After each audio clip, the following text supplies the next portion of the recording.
Hello everyone. Let me start with a quick question. How many of you ever struggled with communication while working remotely?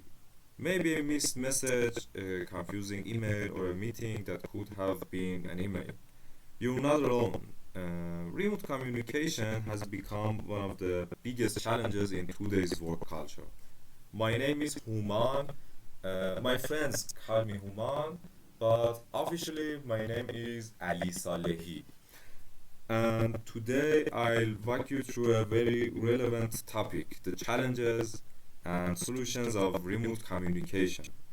Remote work is no longer a temporary trend, it's becoming the new normal for many organizations worldwide.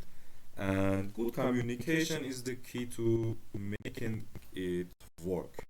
So in this presentation, I'll explore both the problems and practical solutions of working and communicating remotely. Here's a quick overview of what I'll cover today. First of all, I'm gonna introduce the remote work. What is remote communication and remote work? Second of all, key challenges that includes the problems teams face. And number three, practical solutions that includes tools and methods to improve communication.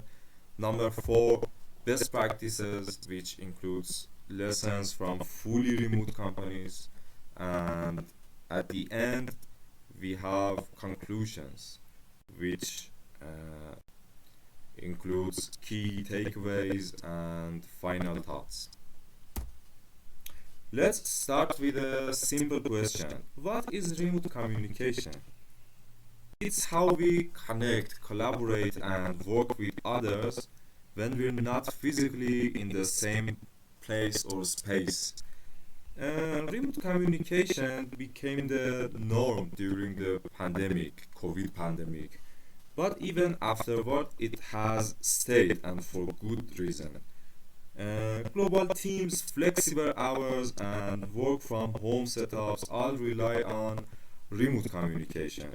But working apart brings unique challenges, and that's exactly what we'll explore today. Key challenges in remote communication and remote uh,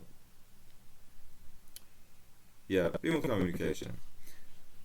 Number one, psychological and social challenges. Remote workers often report feelings of isolation. For example, someone who joins a company remotely might work for months without ever feeling like part of the team. Without informal chats or water cooler moments, it's easy to feel invisible or disengaged. Number two, technical issues. Imagine a crucial meeting and your internet goes down, or two team uh, yeah two team members use different tools that don't sync. And then there's the issue of data security. A sensitive file sent over a personal email account might lead to a serious leak. Number three, management and productivity obstacles. Managers can't just drop by someone's desk. They might find it hard to check progress or offer timely feedback. Meanwhile, team members might feel like they're working in silos, unsure how their work connects to others. And next is cultural and language barriers. In diverse global teams, different communication styles can clash. For instance, a German employee might give very direct feedback, which might seem rude to someone from Japan or Brazil. Even tone in written messages can easily be misinterpreted. And now we are gonna talk about practical solutions. Number one, use the right tools. centralized work and conversations in one place. For instance, Slack or Zoom or I can say Google Teams or okay, excuse me. Encourage informal communication. Remote doesn't have to mean lonely. Teams can schedule virtual coffee breaks or use fun channels for off topic chatter. This helps build emotional connection and boosts team morale. Provide communication training, that means teach team members to be concise, respectful, and clear. For instance, avoid writing "sure if you say so," which may sound passive aggressive. Instead, we can say, "got it, I'll go ahead with your suggestion." And smart scheduling and asynchronous work. Don't expect everyone to be online at the same time. Use asynchronous methods like recorded Loom videos, shared Google Docs, or voice messages when live meetings aren't practical. Okay, and now we have some case studies and best practices from fully remote companies. Let's look at companies that have mastered remote communications. First of all, GitLab, one of the world's largest fully remote companies with over 2,000 employees. Their secret, extreme documentation. They have a massive public handbook that outlines how to communicate, give feedback, run meetings, and even celebrate birthdays. This transparency has helped them scale efficiency effectively and attract talent worldwide. After that, we have Basecamp. This software company has always supported remote work.